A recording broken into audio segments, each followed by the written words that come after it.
Hello friends, வணக்கம். இன்றைக்கி வந்து ஒரு எக்ஸலண்ட்டான ஒரு தினமும் சாப்பிடக்கூடிய ஒரு நியூட்ரிஷன் பெனிஃபிட் உள்ள சில இன்ஸ்டண்ட்டு ஃபுட்டை பற்றி பார்க்க போகிறோம். ஃபஸ்ட்டு பார்த்திங்கன்னா, இதில் வந்து ஒரு 4 முட்டை இருக்குது. முட்டையில் வந்து மஞ்சக்கரு சேர்த்து கொஞ்சம் கேஷ்யூ எடுத்துருக்கோம். அது மேலே லைட்டாக வந்து நெய்யை வந்து லைட்டாக கொடுத்துருக்கேன். அடுத்து பார்த்திங்கன்னா செவ்வாழைப்பழத்தை வந்து இதில் கட் பண்ணி வச்சுருக்கேன். ஓகேங்களா? அதுக்கப்புறம் பார்த்திங்கன்னா, எங்கள் ஊரில் ஸ்பெஷல் கோழிக்குண்டு பழம்னு சொல்லுவாங்க. இந்த இது வந்து நான் வந்து எடுத்திருக்கேன்.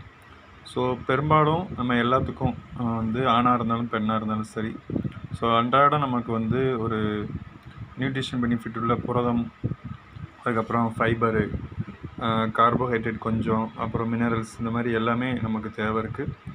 ஸோ இதை பேஸ் பண்ணி தான் அந்த டிஷ்ஷை வந்து நம்ம இது பண்ணியிருக்கோம். இதை நீங்கள் டெய்லி பேசிஸ்லேயே எடுத்துக்கலாம். ரொம்ப எக்கனாமிக்கலான ஒரு டிஷ்ஷும் கூட. ஸோ முட்டை பார்த்திங்கன்னா, ஒரு முட்டை 6 ரூபா தான் வரும். சரிங்களா?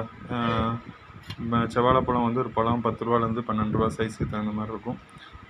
இது வந்து பார்த்திங்கன்னா ஒரு 6 ருபீஸ் வரும். ஸோ மொத்தத்தில் நீங்கள் ஒரு நாளைக்கு ஒரு டைம் ஆச்சும் இந்த அளவுக்கு ஒரு குவாலிட்டியான ஃபுட்டு நீங்கள் எடுத்துக்கணும் அப்படிங்கிறத நான் சஜஷன் பண்ணுறேன். ஸோ இந்த பதிவு உங்களுக்கு பிடிச்சிருந்துன்னா கமெண்ட் பண்ணுங்கள். நெக்ஸ்ட்டு வீடியோவில் இன்னும் நிறைய விஷயங்களை ஷேர் பண்ணுறேன். தேங்க்யூ. நான் உங்கள் பாலா. நம்ம அடுத்து வந்து பி ஸ்கொயர்டுன்னு சொல்லிட்டு ஒரு யூடியூப் சேனல் ஸ்டார்ட் பண்ண போகிறோம். முழுக்க ஒரு ஹெல்த்து ப்ளஸ் வந்து வெல்த்து ரிலேட்டடான ஒரு யூடியூப் சேனல் ஆரம்பிக்க போகிறோம். தொடர்ச்சி அவங்க சப்போர்ட் பண்ணி கொடுங்க. இந்த டிஷ் வந்து உங்களுக்கு ஒரு பெஸ்ட்டு டிஷ்ஷாக இருக்கும்னு நம்புகிறேன். தேங்க்யூ.